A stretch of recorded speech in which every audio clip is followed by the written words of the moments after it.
of academic research sources. And then the other one here says EBSCO, which is short for EBSCOhost, which is also a valuable online database. Okay, so I'm going to go here first where it says academic search complete. And the reason why I like EBSCO, which is short for EBSCOhost, is because it is an intuitive research database. It's a lot like searching on Google, where you have this search bar here, and when you type in your topic, it yields several results. Now, there are several ways to search. There are several methods. I'm not going to get into those methods. You'll get into those methods when you get to the next level English class. But I will say this, on your own time, feel free to play around with this to see what works for you. Now, I'm going to use the same topic that I talked about over the last 30 minutes or so, which is social distancing. So let's say I am doing my paper on the effectiveness of social distancing. And simply I'm going to type in those two words. Once I hit search, you see that I have an abundance of articles here. Okay, so there are over 4,000 articles that talk about this particular topic, all right, when I put those particular words in. Now, of course, do you think that it's going to be easy to search through 4,000 articles? Absolutely not. So on the side here, and this is an EBSCOhost, and each research database is a little different, you can personalize your search options to narrow down what you need it for. So I know I'm not really looking for social distancing in 1976, but hey, that may be relevant because it may give me what I need for my introduction. Remember, I said, hey, you may want to mention the historical relevance of this. Social distancing didn't just start with this particular pandemic. It's been something that's been around anytime that there has been some type of epidemic or pandemic. So, I may want to, use this bar and narrow down the time. But I'm going to say, I'm going to look at things that talked about social distancing over the last 2 years. Okay. And if you look here, what's interesting is that the needle didn't move too much. We lost about 300 articles, but we still have about 4,000 articles that speaks about social distancing over the last 2 years. So that means that this has been a trending topic to have that many articles within the last couple of years, right? Now, there's some other things that I can narrow it down to. I may want only full text, which means when I open that particular document, it's going to give me the full article or the full manuscript of whatever that's talking about. That's important. So I always tell students when you do a search, make sure that you search for full text. So when you actually want to cite something out of it, you'll have the full article to read.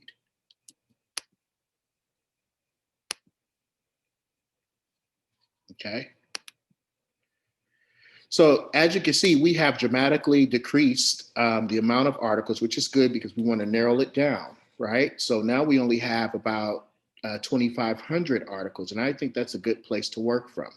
But I'm going to start here. I'm going to click this first one here where it says clinical laboratory and dispersion pattern of COVID-19 in a family cluster in the social distancing period. Okay, so there may be something that I want to take from this article. Let me stop here. If you're still with me, go ahead and give me an emoticon, no matter which one. Got to make sure you all are listening and still here with me. Great, great, great. Excellent. This is easier than what you think. So this is an article, let's say this is one of those 4 sources that I plan to use, or I may use it, but I need to read over it. Let's say I don't have any idea what this article is talking about. Well, normally database articles have something called an abstract. And an abstract is simply the summary of that particular source. So if you would like a quick snapshot of whatever that particular source is talking about, all you have to do is read the abstract, and the abstract will provide you with an overview of whatever that particular article is talking about. And from that overview, you can determine whether or not you want to actually go into the actual article to read it and to take something out of it. So in this case, let's say hypothetically, I decided that I will read this article, or I do want to take something from it to support my stances on social distancing. Well, I go ahead and open up the PDF.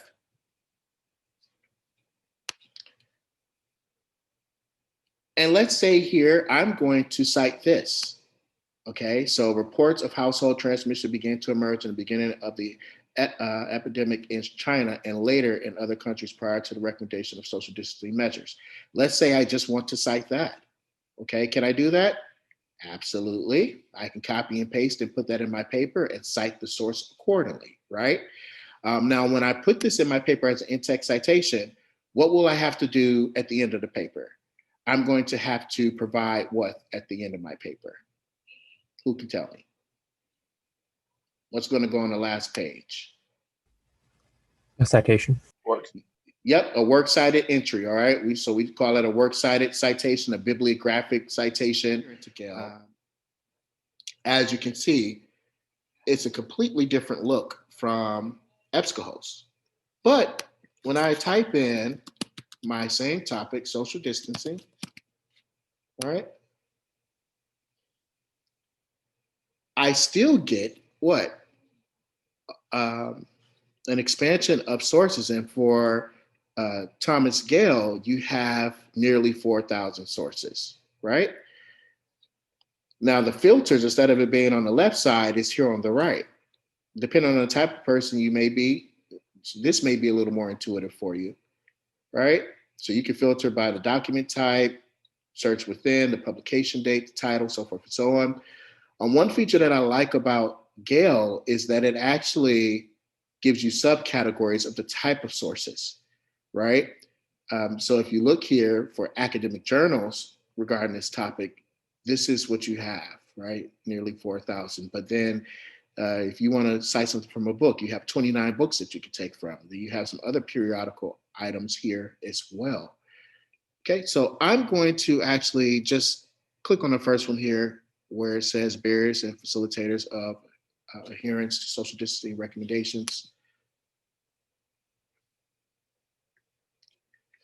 Okay, once again, anytime that you see abstract, that's going to give you